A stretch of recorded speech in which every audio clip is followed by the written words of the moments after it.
একটি সুন্দর ভবিষ্যৎ এবং উন্নত জীবনের প্রত্যাশায় অনেক পরিবারই ভিন দেশে সন্তান জন্ম দেওয়ার পরিকল্পনা করে থাকেন।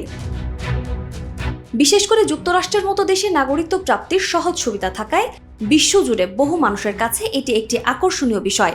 তবে সাম্প্রতিক বছরগুলোতে মার্কিন প্রশাসন তাদের ভিসা নীতিমালায় বিশেষ কিছু পরিবর্তন এনেছে। বিশেষত যারা কেবলমাত্র নাগরিকত্বের সুবিধা নেওয়ার উদ্দেশ্যে দেশটিতে যেতে চান তাদের ক্ষেত্রে এখন আগের চেয়ে অনেক বেশি কড়াকড়ি নিষেধাজ্ঞা আরোপ করা হয়েছে। মার্কিন দূতাবাস জানিয়েছে, নাগরিকত্ব পাওয়ার উদ্দেশ্যে যুক্তরাষ্ট্রে গিয়ে সন্তান জন্ম দেওয়ার জন্য ভিসা ব্যবহার করা অনুমোদিত নয়।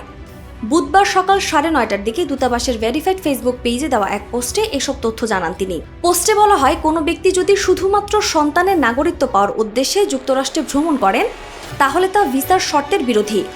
এ ধরনের ক্ষেত্রে কনসুলার কর্মকর্তারা যদি মনে করেন ভ্রমণের মূল উদ্দেশ্য সন্তান জন্ম দিয়ে নাগরিকত্ব অর্জন করা, তাহলে সংশ্লিষ্ট ব্যক্তির ট্যুরিস্ট ভিসা আবেদন প্রত্যাখ্যান করা হবে।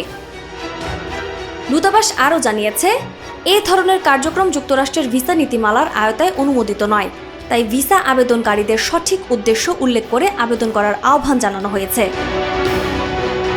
এছাড়াও ভিসার শর্ত ভঙ্গ করলে বা ভুল তথ্য প্রদানে ভবিষ্যতে যুক্তরাষ্ট্রে ভ্রমণের ক্ষেত্রেও নেতিবাচক প্রভাব পড়তে পারে বলেও সতর্ক করেছে দূতাবাস।